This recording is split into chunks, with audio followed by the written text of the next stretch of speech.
जो संत जन हुए हैं प्राचीन काल से लेकर आज तक, वो आत्मिक ज्ञान के भंडार होते हैं। रोशनी के स्तंभों की तरह उन्होंने अनंत भटकते प्राणियों को जन्म मरण के अंधकार वाले समुद्र में से पार लगाया है। आध्यात्मिक विद्या की महान पूंजी में से एक छोटा सा हीरा, जिसका नाम है भज गोविंदम, चमकता हुआ दिखाई देता है अपने संपूर्ण वैभव में। श्री आदि शंकराचार्य के द्वारा रचित एक अद्भुत कविता के रूप में भज गोविंदम में एक बहुत ही सुंदर चित्र प्रकट होता है आत्म अनुभव की सही मार्ग का, और दूसरी तरफ मनुष्य की पीड़ाओं के कारणों का। हम साधक जन 31 स्वरबद्ध श्लोकों में और उनके भावों की गहराइयों में उतरने जा रही हैं अपने अंदर की साधना के लिए। भज गोविंदम आदि शंकराचार्य जी की एक छोटी सी लेकिन बहुत महत्वपूर्ण रचना है। यहाँ वेदांत के तत्वों को बड़े ही साधारण शब्दों में गाया गया है, जिसके कारण ऋषियों के बच्चे भी अद्वैत के संगीत के बीच में पल सकते हैं। इनमें अंतर्निहित जो मधुर संगीत है वो साधकों के लिए बहुत आसान कर देता है इन श्लोकों का जाप करना, और जो पक्के साधक होते हैं उनके लिए उन भावों में डूबकर सच्चाई को निकाल लेना और संसार से तरना बहुत आसान हो जाता है। इसलिए ये कविता मोह मुद्गुरा के नाम से भी जानी जाती है।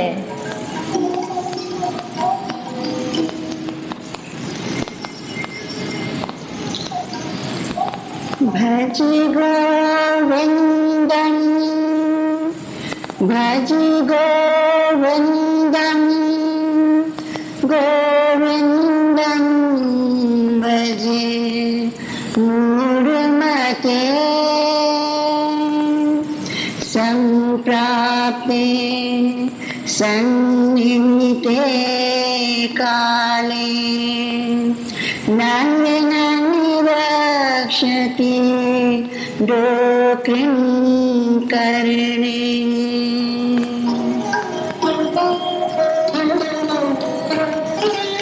इस रचना के बारे में एक जानी मानी कहानी है। ऐसा कहा जाता है कि एक बार श्री आदि शंकरा अपने 14 शिष्यों के साथ बनारस में जा रहे थे। उन्होंने एक वृद्ध मनुष्य को व्याकरण के शब्द दोहराते हुए सुना। ये देखकर कि इस व्यर्थ के परिश्रम से वो अपना समय बर्बाद कर रहा है और ये ना समझकर कि आत्मा की खोज करनी है और आत्मा को प्रकट करना है, ऐसा देखकर कि उन आचार्य के करुणामय हृदय में से ये कविता फूट पड़ी। भज गोविंदम, अपनी आत्मा की खोज करो। भज गोविंदम, परमात्मा की सेवा करो। गोविंदम भज मूढ़मते, प्यार में अपने आप को पहचानो कि मैं स्वयं उनका रूप हूँ। हे मूढ़मती वाले, संप्राप्ते सन्निहिते काले, जब निश्चित समय आएगा, नहीं रक्षति डुक्र करने, ये व्याकरण के नियम तुम्हारी सहायता नहीं करेंगे। डुक्र करने या व्याकरण का यहाँ मतलब है सारी संसारी विद्या। ये सच है कि संसार में रहने के लिए कुछ विद्या की जरूरत होती है, लेकिन हमें ये नहीं भूलना चाहिए कि ये विद्या लक्ष्य नहीं है। मनुष्य जन्म बहुत भाग्य से मिलता है जिसमें हम अमरता को प्राप्त कर सकते हैं, पूर्ण तृप्ति और पूर्ण पूर्णता की स्थिति को। जब मृत्यु हमें जीवन से ले जाने के लिए आ जाती है तो उस समय जगत की कौन सी विद्या काम आती है? यहाँ जीते जी मनुष्य का सबसे बड़ा लक्ष्य यही है कि उस सत्य को समझे और उसके साथ अपने पूर्ण एकत्व को प्राप्त करे। फिर वो मृत्यु से मुलाकात करेगा, पराधीन होकर नहीं, लेकिन अपनी अंतिम अवस्था में छलांग लगाने का साधन बनाकर मृत्यु से मुलाकात करेगा, उस लोक में पहुंचने के लिए जो परम शांत और परम दिव्य है।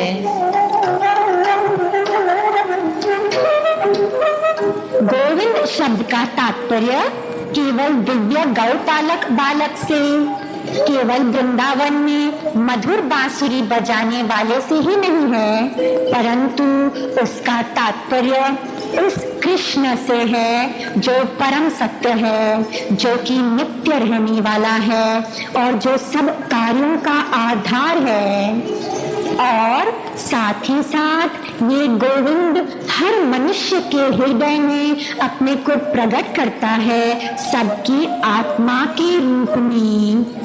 वो पुरुष जिसने अपने ही भीतर उस सत्य को खोज निकाला है, वो भी गोविंद है। भज का मतलब है उपासना करना, केवल एक बाहर से स्थूल रूप की पूजा नहीं। भज का मतलब है पूर्ण समर्पण, पूर्ण प्रेम सहित और भक्ति सहित उस प्रभु के चरणों में पूर्ण समर्पण, जिससे कि वो उस पूर्ण सत्य को अपने एकत्व में जान ले सके।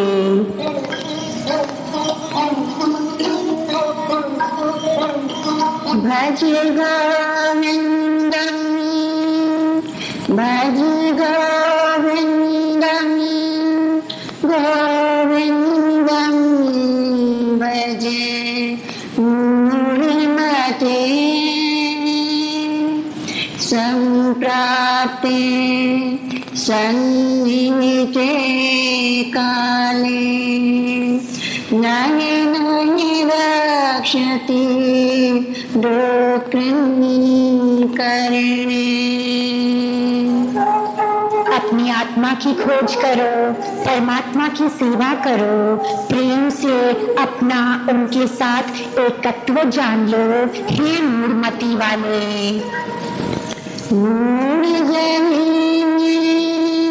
धनागम कृष्ण कुरु सद्योगं मनसि में कृष्ण यल्लभ से निज कर्मोपातं वित्तं तेन विनोदय चित्रम्। दो ऐसी धाराएं हैं जिसमें मनुष्य अपनी मानसिक शक्तियों को बर्बाद कर देता है।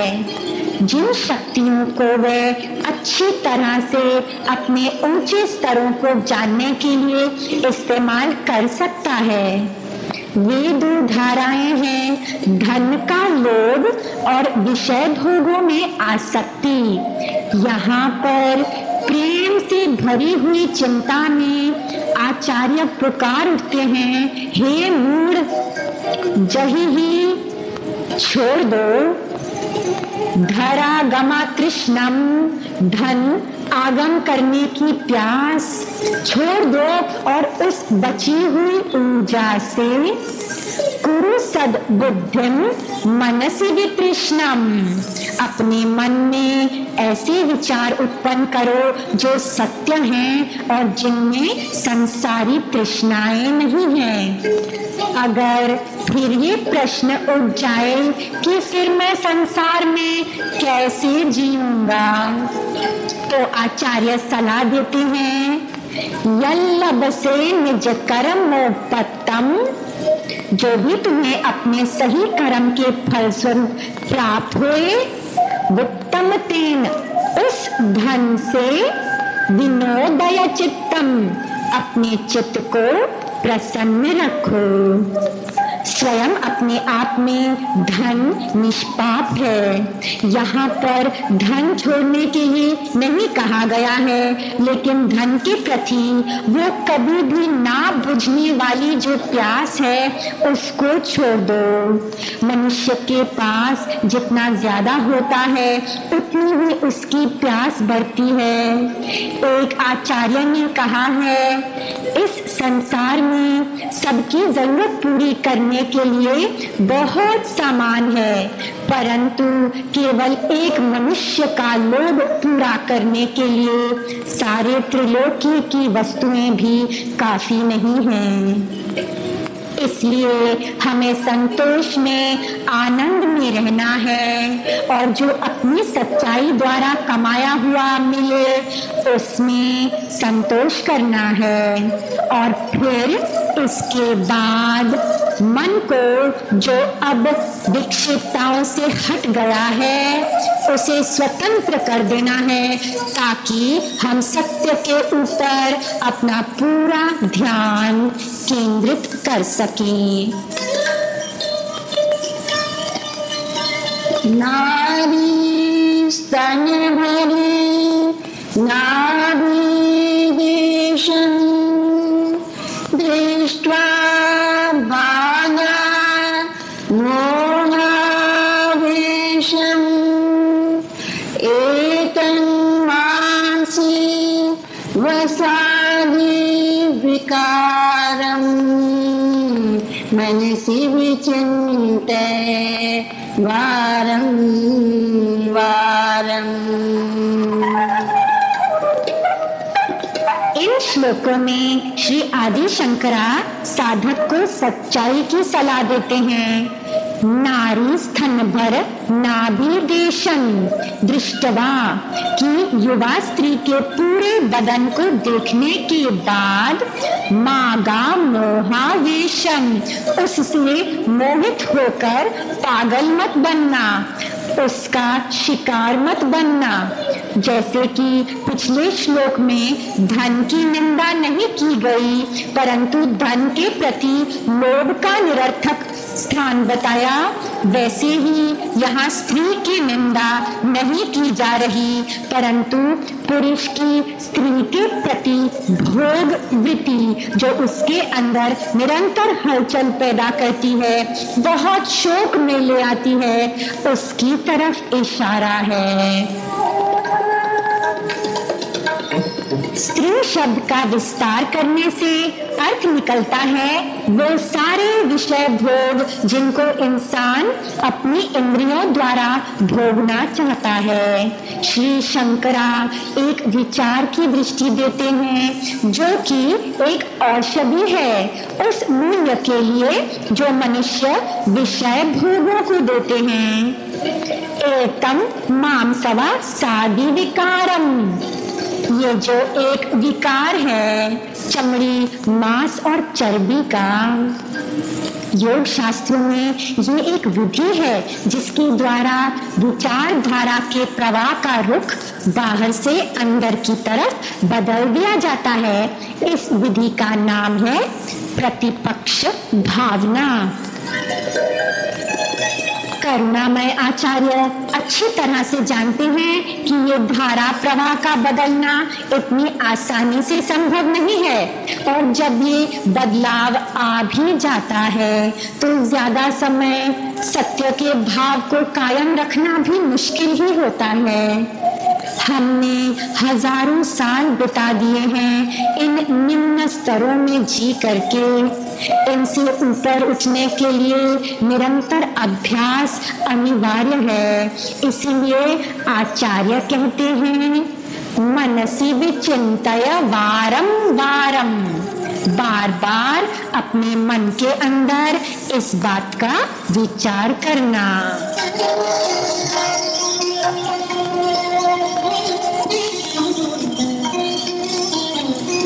नलिनी दलिदति जयमति तरलम तदिवज्जीविते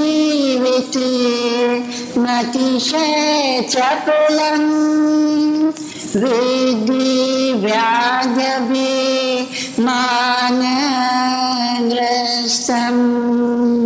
लोकं शोकहतं च समस्तम।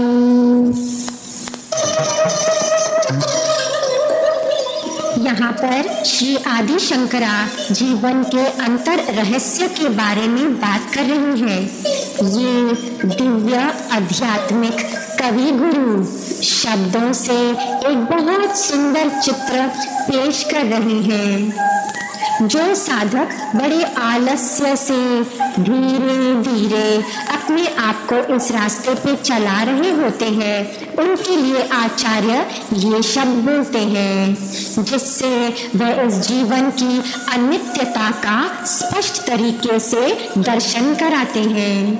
आचार्य बताते हैं, नलिनी दलगत जलमति तरलम, जैसे कमल के फूल के ऊपर ओस का बिंदु खेलता है और उसको ऐसा जीवन का बिल्कुल ही क्षणिक अनुभव होता है, तद्वत वैसे ही जीविका मतिशय चपलम, हमारे जीवन का समय भी बिल्कुल अनिश्चित होता है।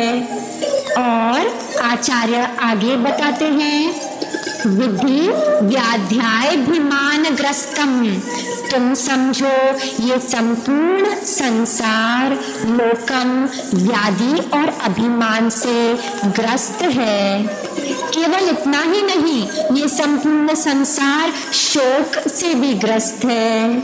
लोकम शोकहतम च संसारम, ऋषि का ये भाव नहीं होता है कि जीवन का एक बहुत दुखमय चित्र दिखाए, लेकिन उनको अपनी सत्य की दृष्टि से ऐसा अनुभव हो जाता है कि जीवन ऐसा ही है। इसलिए साधक के पास थोड़ा समय भी व्यर्थ गंवाने के लिए नहीं है। मृत्यु तो अपने आने का कभी संकेत नहीं देती, बिना बताए वो आ जाती है।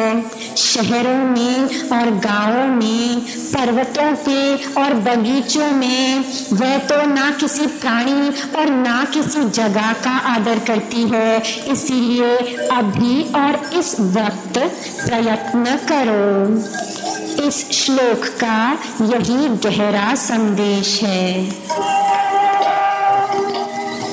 यावत् वेत्तोपार्जन सतः तावत् निज परिवारो रतः पश्चाच्चाजीवति जर्जर देवे वादां कोऽपि न पृच्छति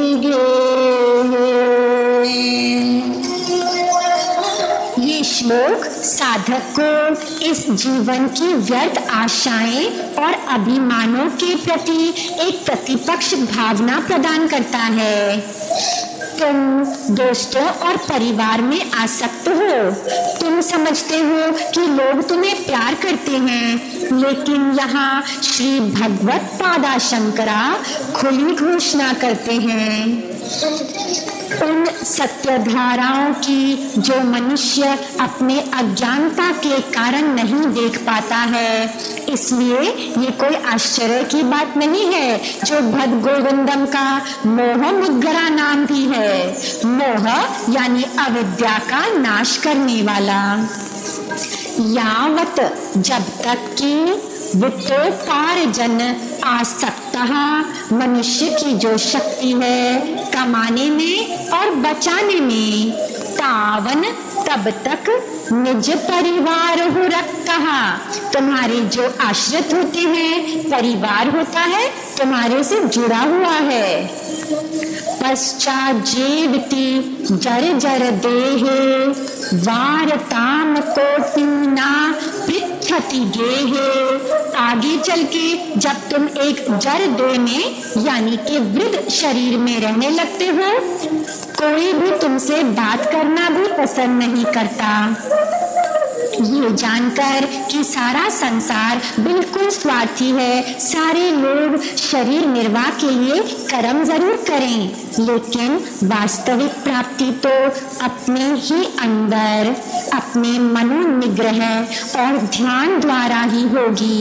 ये संसार तुम्हें फेंक दे, इससे बहुत पहले ही तुम संसार को अंदर से बाहर फेंकने की शक्ति रखो और फिर तुम विश्राम करना एक ध्यान युक्त संसार में, जहाँ तुमसे ज्यादा गहराई वाले शुभ कर्म किए जाएं। प्रभु प्रसन्नता के कार्यों में अपने को पूर्णतया डाल दो। यावत् पवना निवसति देहे, तावद् पृच्छति कुशलं गेहे। गतिवति वायो देहापाये, भार्या विभेति तस्मिन् काये। पिछले पद में श्री शंकरा ने खुली तरह कहा कि जब तक हमारे पास धन होता है तब तक लोग हमारे पास आते हैं। कुछ लोग ऐसा कह सकते हैं कि नहीं, ऐसा नहीं है, मेरा परिवार तो मेरे साथ बहुत सच्चा है, वो मेरे धन के प्रति कोई इच्छा नहीं रखता, वो जरूर मेरे बुढ़ापे में मेरी सेवा करेंगे। आचार्य शायद अपने होठों पर एक हल्की सी उदास मुस्कुराहट लिए हुए कहते हैं, यावत पवनो निवसति देहे, जब तक तुम्हारे अंदर प्राण चलते हैं, तावत पृच्छति कुशलम गेहे, तब तक वो तुम्हारी कुशलता के बारे में पता लगाते हैं। गतवती वायन देहा पाए, जैसे ही तुम्हारे प्राण तुम्हारे शरीर को छोड़ देते हैं, भार्या विभति तस्मिन् काये, तुम्हारी पत्नी को भी उस शरीर से भय हो जाता है। मनुष्य का शरीर जब मृतक होता है तो वो एक मुसीबत का स्वरूप बन जाता है। इस तरह के अंत वाले शरीर के लिए हम इतने दुश्मन बनाते हैं और इतने अपने प्राण गंवाते हैं। इस सत्य के ऊपर विचार करना इसलिए जरूरी है ताकि हमारे अंदर शरीर के मिथ्या अहंकारों के प्रति एक स्वस्थ अनासक्ति पैदा हो जाए। ये सत्य है कि इस शरीर को ध्यान देना है क्योंकि ये हमारी सेवा करता है, इसलिए हमें भी इसकी सेवा करनी है, लेकिन हमेशा एक दृढ़ समझ के साथ कि ये केवल एक माध्य है जिसके द्वारा हम ऊपर वाले स्तरों तक पहुंच सकते हैं। ये शरीर अनित्य है और इस ज्ञान के साथ जीना ही सबसे स्वस्थ जीवन है, जहाँ पे सब शोक चिंताएं गायब हो जाते हैं।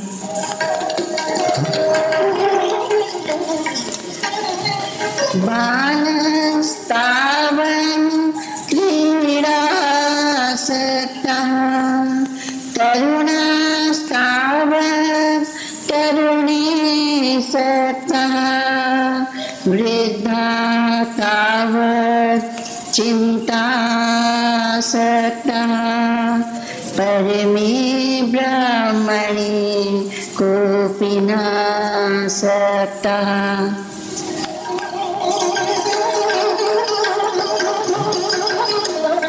संसार में हम देखते हैं कि बहुतों ने अपने जीवन की आत्मकथा, जीवन कथा को बहुत लंबाई चौड़ाई से लिखा है।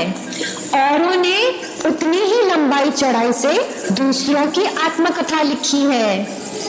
ये महान आचार्य एक ही पद में संपूर्ण विश्व की जीवन कथा बताते हैं।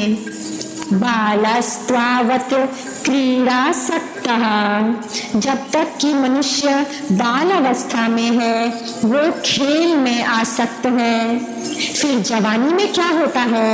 श्री शंकराचार्य कहते हैं तरुणास्तावत तरुणी सक्तः, जब तक जवानी की अवस्था में रहता है तो जवान स्त्रियों में आसक्त होता है। और बुढ़ापे में मनुष्य का क्या होता है? वहां पर भी वो आसक्त होता है।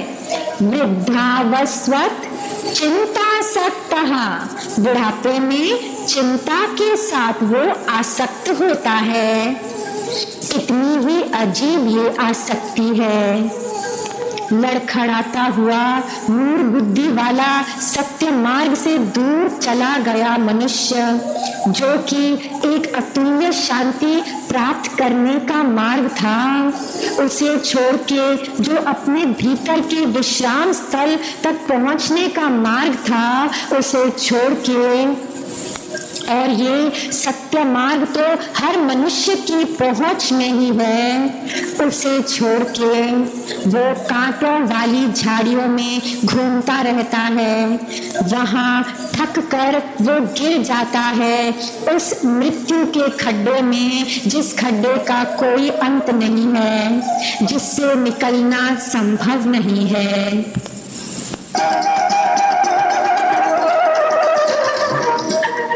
दयानिधि आचार्य मनुष्य की जीवन की मूर्खता को समझकर बताते हैं, अहो बहुत शोक की बात है कि कोई भी मनुष्य सत्य के प्रति आसक्त नहीं है।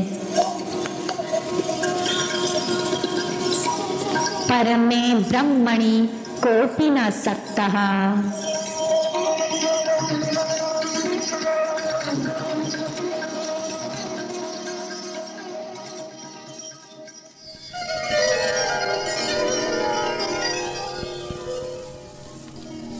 काते कांता कस्ते पुत्रा संसारोऽयं तीव विचित्रा कस्य त्वं का कुत आयाता तत्त्वं चिन्तय तदेह भ्राता। आसक्ति में रहकर परिवार की माया में डूबना मनुष्य के लिए बहुत स्वाभाविक है। इसलिए आध्यात्मिक विद्या को एक शिक्षा प्रदान करनी होगी जिसके द्वारा मनुष्य इस सत्य तक पहुंच सके। वो विधि यहाँ पर बताई गई है। एक विवेकशील खोज ही एकमात्र साधन है इस अज्ञान की माया से निकलने का। इस विषय में कैसे खोज करना है वही आचार्य बता रहे हैं। वो कहते हैं खोज करो। काते कांता, तुम्हारी पत्नी कौन है? काते पुत्रः, तुम्हारा पुत्र कौन है? खोजने के बाद तुमको पता चलेगा ये संसार बड़ा अजीब है, विचित्र है। संसारयामतीव विचित्रः, जैसे गाड़ी के डिब्बे में अलग अलग लोग मिलकर बैठते हैं और आखिर एक एक करके सभी अपनी मंजिल की तरफ चले जाते हैं, ऐसे ही जीवन में सारे रिश्ते अनित्य हैं और असत हैं और सत्य के जैसे प्रतीत होते हैं। यही है माया। कोस्या तुम किसके हो? कहा कौन हो? कुता आयतः, कहाँ से आए हो? क्या तुम माता के गर्भ में से आए हो या उससे परे भी तुम्हारा कोई उत्पत्ति स्थल है? तत्वम चिंतय तदहि भ्राता। हे भ्राता, हे भाई, उस सत्य की अभी और इसी वक्त खोज करो। सत्संगत्वे निस्संगत्वं, निस्संगत्वे निर्मोहत्वं, निर्मोहत्वे निश्चलतत्वं, निश्चलतत्वे जीवन मुक्ति।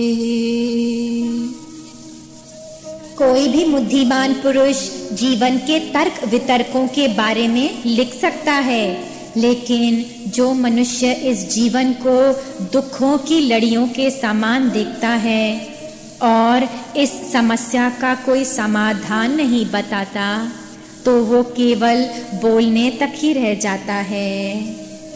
पिछले श्लोकों में हम देखते हैं कि श्री शंकरा जीवन को अच्छी तरह फाड़ के उसके अंदर के दोषों को निकाल कर दिखाते हैं और फिर अपने हृदय के प्रेम से उस दुख भरे संसार से निकलने का मार्ग भी बताते हैं।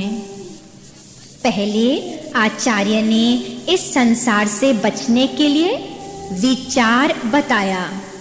विचार करो, खोज करो। फिर भी एक डॉक्टर एक दवाई लिख कर देता है, वो तत्क्षण ना मिले तो भज गोविंदम का 9वां पद बाकी सारे पदों को रोशनी और सुंदरता प्रदान कर रहा है। यहाँ प्रभु इशारा दे रहे हैं उन ऊपर जाती हुई सीढ़ियों का, जिस पर चढ़कर गिरा हुआ मनुष्य पूर्णता के स्तर तक पहुंच सकता है। जीवन मुक्ति, पूर्ण स्वतंत्रता को यहाँ और इसी समय में प्राप्त कर सकता है। सत्संगत्वे निस्संगत्वम, सत के संग से असंगता पैदा हो जाएगी। सत्संग यानी साधु पुरुषों का संग, जीवित आचार्यों का संग और वास्तविक साधकों का संग। जब मन को सत्संग में ले जाया जाता है, असंगता सहज ही आ जाती है। जहाँ असंगता आ जाती है, वहाँ इच्छाएं तंग नहीं करती। इसलिए निस्संगत्वम निर्मोहत्वे, जब मन इच्छाओं के वेग से रहित शांत हो जाता है, तो उसे सर्वोत्तम की झलकियां मिलने लगती हैं। निस्संगत्वम निर्मोहत्वे, निर्मोहत्वे निश्चल तत्वम, वो निश्चल सत्य में आ जाता है। और जब मनुष्य ऐसी स्थिति में रहता है, वो स्वतंत्र हो जाता है।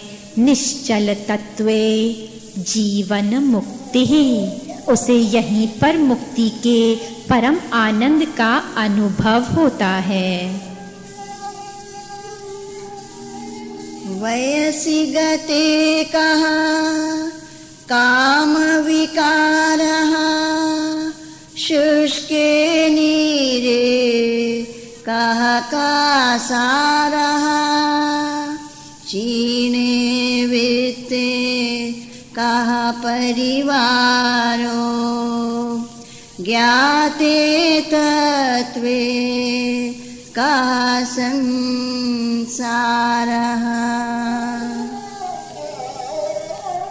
पिछले श्लोक में श्री शंकरा ने बहुत सुंदरता से ऊंची ले जाने वाली सीढ़ी का वर्णन किया। बुद्धि प्रधान मनुष्य के अंदर एक शंका पैदा हो सकती है। ध्यान में तो सत की झलकियां मिल जाती हैं, लेकिन क्या जीवन में पूरे समय ये सत्य के दर्शन रह सकते हैं? भगवान शंकरा यहाँ पर विद्यार्थियों को विश्वास दिलाते हैं कि जब कारण ही समाप्त हो गया तो उसका असर कैसे रह जाएगा। वयसी गते कहा काम विकारः, जब जवानी चली गई तो काम और उसके खेल कहाँ रहेंगे। शुष्के नीरे कह का सारः, जहाँ पानी भाप बनकर खत्म हो गया वहाँ तालाब कहाँ बचेगा।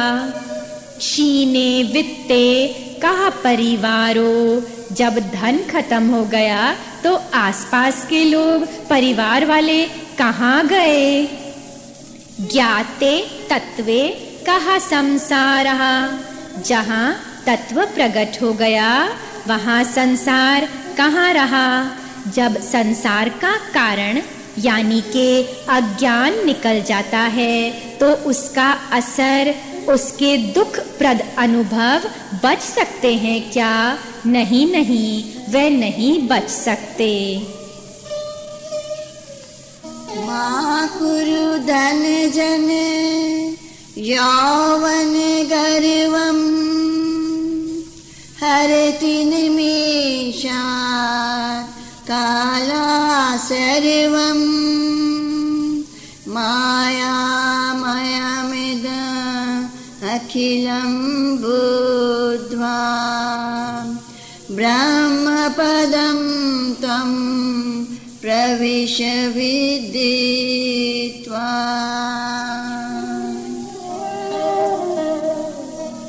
करुणा निधान संत एक प्रेम से भरी हुई तीखी चाबुक उठाकर थोड़े से मीठे चाबुक लगा रहे हैं, मनुष्य को अपने स्वप्न संसार में से जगाने के लिए।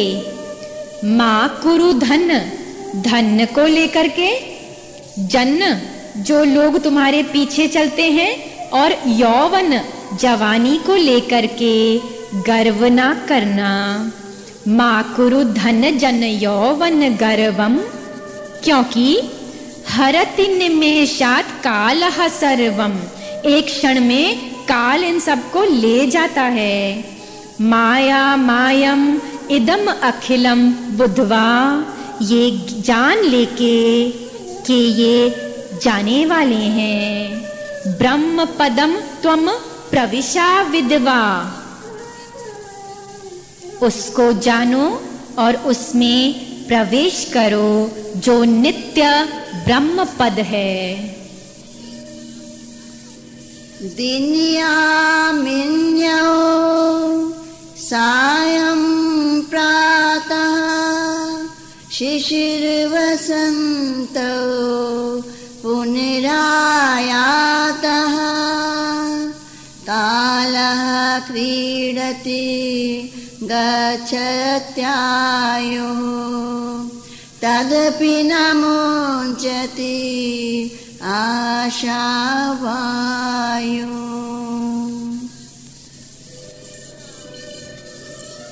केरला के विशाल हृदय वाले साधु हमारे लिए वही समाचार लाते हैं जो समाचार सुनने योग्य है।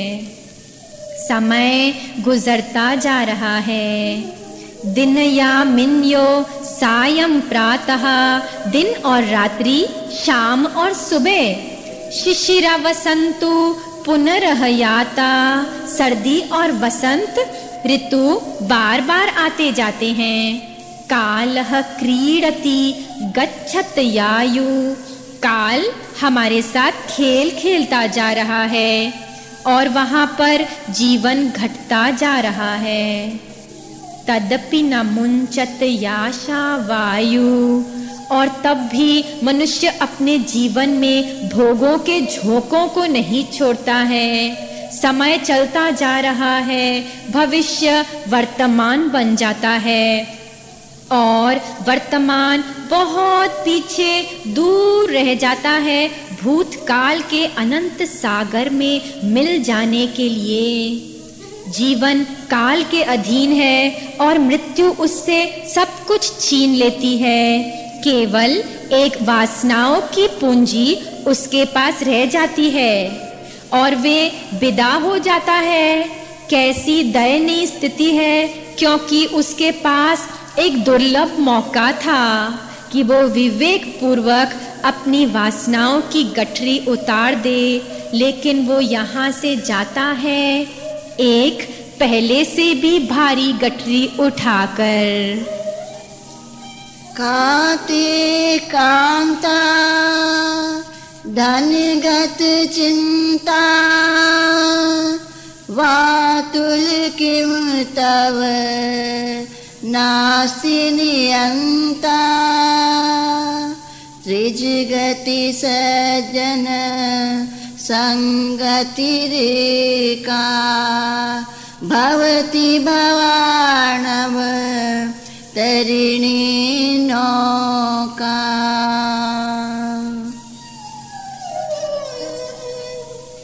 भज गोविंदम या मोह मुद्गुरा एक 31 पदों की कविता है, एक संग्रह है। पहला श्लोक एक सामूहिक गान है, कोरस है। उसके बाद के जो 12 श्लोक हैं उन्हें द्वादशा मंजरिका स्तोत्र कहते हैं, यानी के 12 पुष्पों का एक प्यारा गुलदस्ता। साधारण भक्तों को श्लोकों का सुर, संगीत और आसान शब्द बहुत सुंदर लगते हैं, जैसे एक फूल दूर से भी देखने में सुंदर दिखता है। जो उसके नजदीक आता है उसको उसकी प्यारी खुशबू का भी अनुभव होता है। और उन थोड़ी सी विशेष मधुमक्खियों जो अपने पंखों को बंद करके और फूल जैसे श्लोकों के अंदर बहुत गहरे उतर जाती हैं, उनका रस पान करने के लिए वो तो चखते हैं अमर आनंद का अमृत।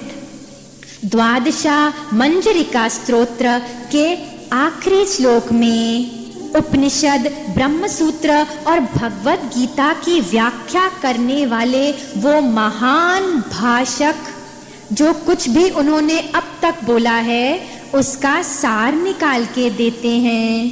काते कांता धनगता चिंता, पत्नी और धन के लिए क्यों चिंता करते हो?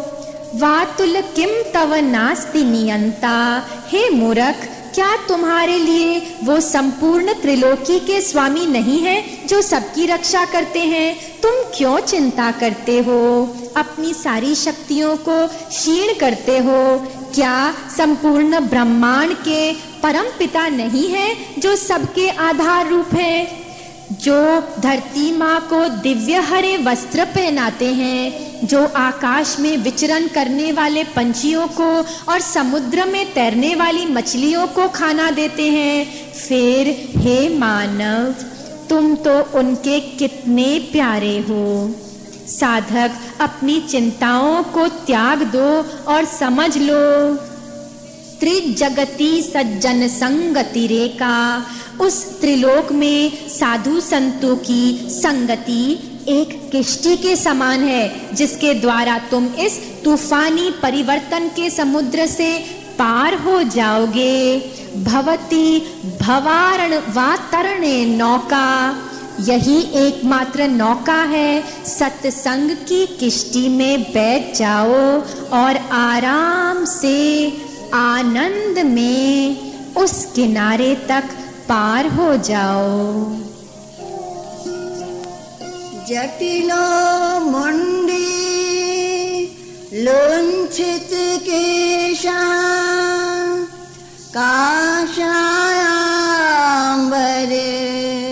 बहुकृत वेशा,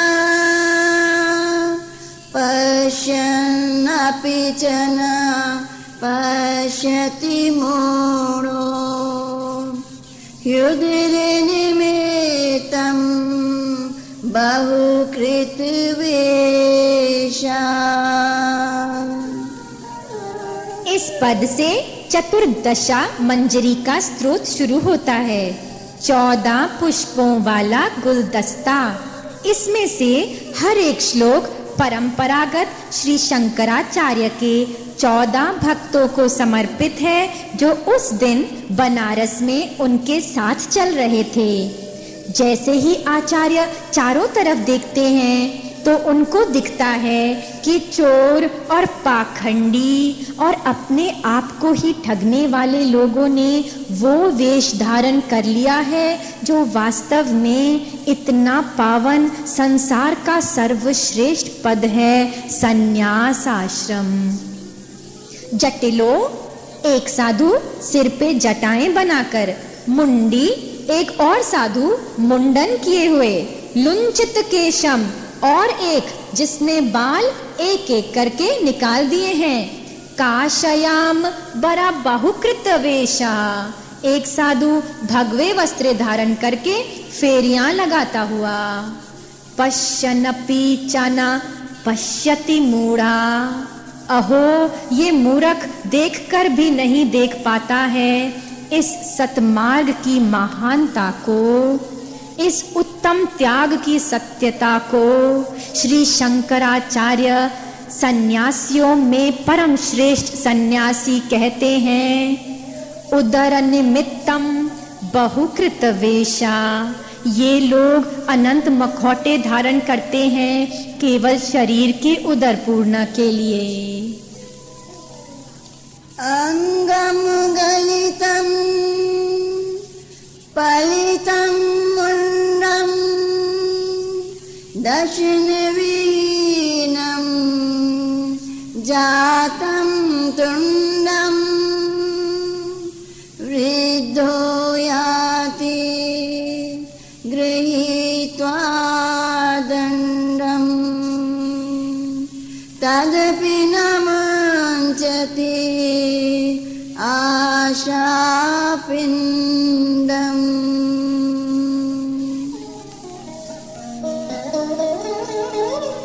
यहाँ आचार्य शंकरा एक हास्य रचना करते हैं एक मनुष्य की जो बुढ़ापे से ग्रस्त है।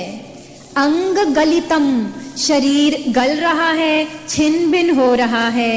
पलितम मुंडम, सिर के बाल सफेद हो रहे हैं। दशनविनीहम जातम तुंडम, मुख के दांत गिर चुके हैं।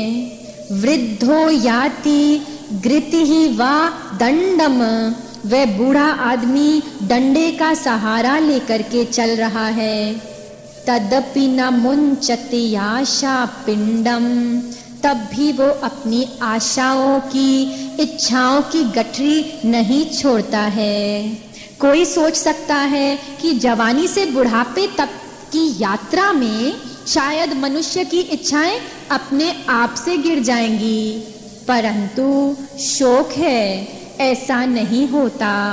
इसलिए जवानी में ही एक विवेक से भरा हुआ परिश्रम करना होगा। इच्छाओं से स्वतंत्रता होने के लिए अपनी इंद्रियों को शांत करो, अपना ये युद्ध लड़कर जीत लो जब तक तुम्हारे में शक्ति है, ताकि अपनी पकी हुई आयु में अपने परिश्रम किए हुए साधन के फल को, अंदर के संतोष का आनंद ले सको। अग्रे वन्ने पृष्ठे भानुः रात्रौ चुबक समर्पित जानुः करतल भिक्षा तरुतल वासः तदपि न मुञ्चति आशा पाशः। पिछले श्लोक में श्री आदि शंकरा ने एक वृद्ध मनुष्य की बहुत ही दयनीय स्थिति बताई, जिसने एक विषय भोगों वाला जीवन जिया है। इस श्लोक में श्री आचार्य दूसरे छोर की बात करते हैं, उनकी बात जिन्होंने संसार के भोगों का त्याग ही कर दिया। अग्रे वह्नि पृष्ठे भानुः, उसके आगे अग्नि, पीछे सूरज भानु, रात्रो रात को चुबुक समर्पित जानहु, अपने घुटनों को ठोड़ी के साथ लगाए हुए। करातल भिक्षा, दोनों हाथों का कटोरा बनाकर भिक्षा मांगता है। तरुतल वासः, वृक्ष के नीचे सोता है। देखने में वो सन्यासी है जिसके पास कोई माया नहीं है, लेकिन श्री शंकराचार्य कहते हैं तदपि न मुंचते आशा पाशा, तभी भी इच्छाओं की फांसी उसे नहीं छोड़ती है। मात्र इंद्री के विषय भोगों का त्याग करना वास्तविक त्याग नहीं है, उनके प्रति आसक्ति का त्याग हो जाना ही वास्तविक त्याग है। कुरुते गंगा सागरि गमनम, व्रत परिपालन मथवा दानम, ज्ञान विहीना सर्वमतेना, भजति न मुक्तिरे जन्म शतेना। पिछले 2 श्लोकों में जो मनुष्य ने इच्छाओं की समस्या का हल निकालने के लिए 2 मार्ग चुने हैं, श्री शंकरा उन पर थोड़ा सा हंस रहे हैं। फिर अगर अच्छे से विषय भोग करना या फिर विषयों का पूर्ण त्याग देना दोनों ही इस समस्या का हल नहीं है, तो शायद थोड़ा सा त्याग और थोड़ा सा भोग, यदि समस्या का हल यही होगा। ऐसा सोचने वाले के पैरों के नीचे से श्री आदि शंकराचार्य जी धरती ही खींच लेते हैं। वे कहते हैं कुरुते गंगा सागर गमनम, तीर्थ के लिए उस जगह चले जाओ जिसे गंगा सागर कहते हैं। व्रत परिपालन, या फिर बहुत से व्रतों का पालन करो, अथवा दानम, या फिर दान दो, या ये सब कुछ भी करो। फिर भी अद्वैत आचार्य कहते हैं ज्ञान विनीहा सर्वमतेना, भजति न मुक्तिन जन्म शतेना। अगर मनुष्य को ज्ञान यानी सत्य की साक्षात अनुभूति नहीं हुई, सारे ही मतों के अनुसार 100 जन्म लेने के बाद भी उसे मुक्ति प्राप्त नहीं होगी। चाहे कितनी भी सुंदरता से मनुष्य भोजन पका ले, लेकिन जब तक कि वो भोजन उसके पेट में ना जाकर उसके साथ एक ना हो जाता है, उसके भूख की पीड़ा मिटती नहीं।